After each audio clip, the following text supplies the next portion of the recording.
cristão leigo é um verdadeiro sujeito na medida em que ele cresce na consciência da sua dignidade de batizado. Ser sujeito na igreja significa ser maduro na fé, testemunhar amor à igreja, servir os irmãos e as irmãs, permanecer no seguimento de Jesus e na escuta obediente à inspiração do Espírito Santo e ter coragem, criatividade e ousadia para dar testemunho de Cristo. A maturidade dos cristãos leigos. A liberdade e a autonomia precisam se desenvolver na abertura solidária aos outros e às suas realidades, e não no fechamento da indiferença. O cristão maduro é aquele que está equilibrado entre o eu e o outro. Ele não se isola nos seus dons e nas funções individuais e não aniquila sua individualidade em função da comunidade. O cristão leigo é um verdadeiro sujeito, ou seja, ele está maduro na sua vivência na igreja na medida em que ele assume de maneira pessoal e livre as interpelações da sua fé, em que ele se abre de maneira integrada às relações fundamentais, seja com Deus, seja com o mundo, seja consigo mesmo e com os outros, e que ele contribui efetivamente na humanização do mundo rumo ao futuro em que Deus seja tudo em todos.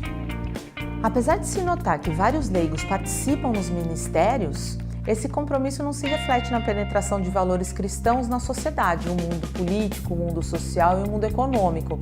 Esse compromisso acaba se limitando só no seio da igreja. Não existe um empenhamento real pela aplicação do Evangelho na transformação da sociedade. O cristão acaba encontrando alguns entraves para a vivência da sua fé de modo integral.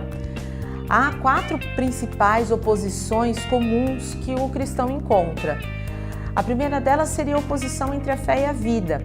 Muitas pessoas acreditam que o mundo da fé é superior ao mundo da vida, quando na verdade Jesus nos ensina nos evangelhos que Deus se expressa como dimensões da vida. Deus está na vida pessoal, na vida familiar, na vida comunitária, na vida profissional, na vida sociopolítica. O nosso desafio enquanto cristãos leigos é, pela fé, realizar ações para a revelação e expansão do reino de Deus na história, na realidade. Uma outra oposição comum é a oposição entre o sagrado e o profano. Jesus não frequentava apenas locais sagrados. Ele estava em todos os lugares, nas barcas, nas margens dos lagos, nas casas, nas cidades, nos caminhos. Ele não vivia isolado, ele se relacionou com todo tipo de gente. E a nossa missão também é trazer o sagrado para o mundo profano.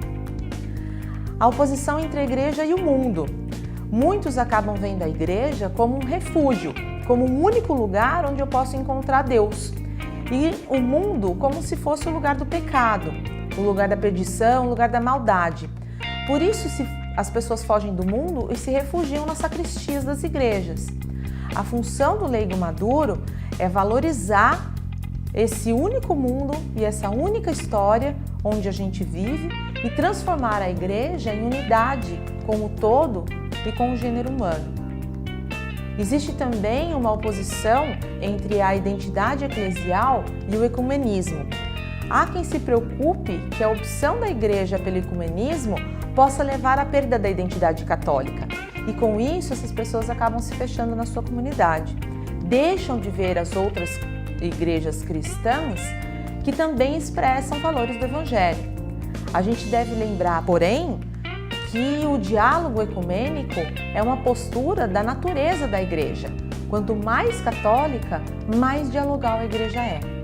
Com isso, com essa extrema valorização das tarefas no interior da igreja, em detrimento dos compromissos com a inserção na realidade da vida, é que leva os cristãos leigos a uma esquizofrenia religiosa. O cristão leigo corre o risco do comodismo, da indiferença, da intolerância e da incoerência na sua vida de sujeito eclesial e de cidadão.